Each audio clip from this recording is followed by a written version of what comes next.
시청자 여러분 안녕하십니까?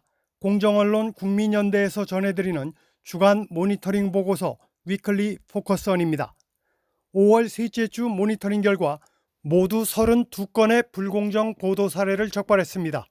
방송사별로는 MBC가 18건, CBS 8건, 연합뉴스TV 4건, YTN 2건씩입니다. 시청자 여러분의 구독과 좋아요는 저희에게 큰 힘이 된다는 말씀 드리면서 방송 시작합니다. MBC 뉴스데스크는 정치 문제를 다루면서 여당 행사나 야당의 불리한 이슈는 차별적으로 누락했습니다. 반면에 야당에 유리한 정부와 여당 비판은 집중 보도하는 방식으로 정치적 편향성을 드러내며 노골적인 편파 방송을 했습니다. 5월 12일 뉴스데스크에서는 여야의 행사와 관련해 KBS와 SBS가 톱으로 보도한 국민의힘 황우여 비대위 인선 마무리 소식은 보도하지 않았습니다. 그러나 민주당에서 국회의장 후보를 추미애, 우원식 2명으로 좁혔다는 내용은 리포트했습니다.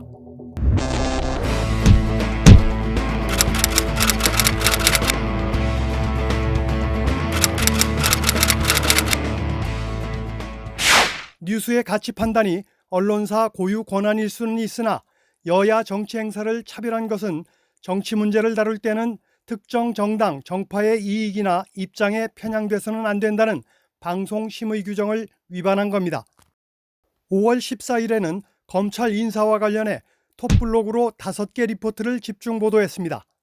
이번 검찰 인사가 이원석 검찰총장 체제에서 김건희 여사와 야권 인사들에 대한 수사가 지지부진한 것에 대한 질타성이란 해석도 나왔지만 이런 내용은 일절 언급하지 않았습니다.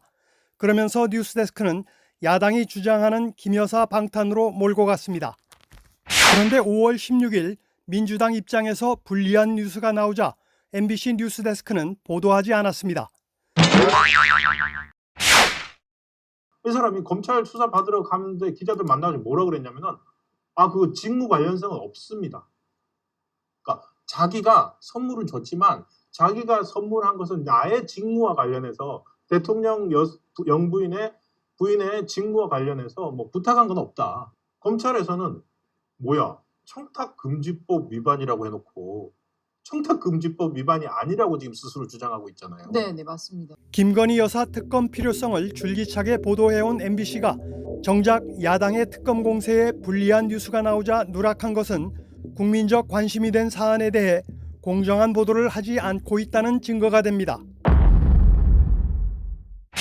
5월 11일 뉴스데스크는 톱 리포트로 최상병 특검법을 압박하는 장외 집회 소식을 전하면서 사실과 다른 주장만 일방적으로 전해 시청자를 오도했습니다.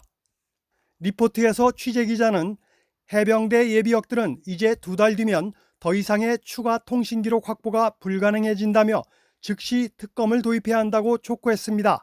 라고만 보도했습니다. 그러나 팩트는 다릅니다. 공수처가 지난 1월 중순 관련자들에 대해 통신기록을 포함한 대대적인 압수수색을 했고 향후에도 얼마든지 추가 압수수색을 통해 관련 자료들을 확보할 수 있습니다. 그럼에도 마치 공수처가 더 이상의 압수수색을 할 수 없는 것처럼 왜곡한 겁니다. 방송은 사실을 정확하고 객관적인 방법으로 다뤄야 하며 불명확한 내용을 사실인 것으로 방송해 시청자를 혼동케 해서는 안 된다는 방송 심의 규정을 위반한 사례입니다. 5월 14일 CBS 김현정의 뉴스쇼에서는 의대 증원 집행정지 신청 재판이 진행 중임에도 의료계 입장만 옹호하는 편파 방송을 했습니다. 이날 방송에 출연한 의사 출신 이주영 개혁신당 당선인은 2,000명 증원 규모에 대해서 충분한 논의 없이 급작스럽게 발표된 것이라고 주장하는 등 의료계 입장에서 보건복지부를 강하게 비판했습니다. 2심 법원의 판결이 임박한 상황에서 의대 2,000명 증원에 반대하는 의료계 입장을 일방적으로 옹호하는 주장만 방송하고 이에 대한 보건복지부와 찬성하는 쪽의 반박 인터뷰를 방송하지 않은 것은 정부가 공정한 재판을 받을 권리를 침해한 겁니다. 방송은 사회적 쟁점을 다룰 때에는 공정성과 균형성을 유지해야 하며 관련 당사자의 의견을 균형 있게 반영해야 한다는 방송심의 규정을 위반한 사례입니다.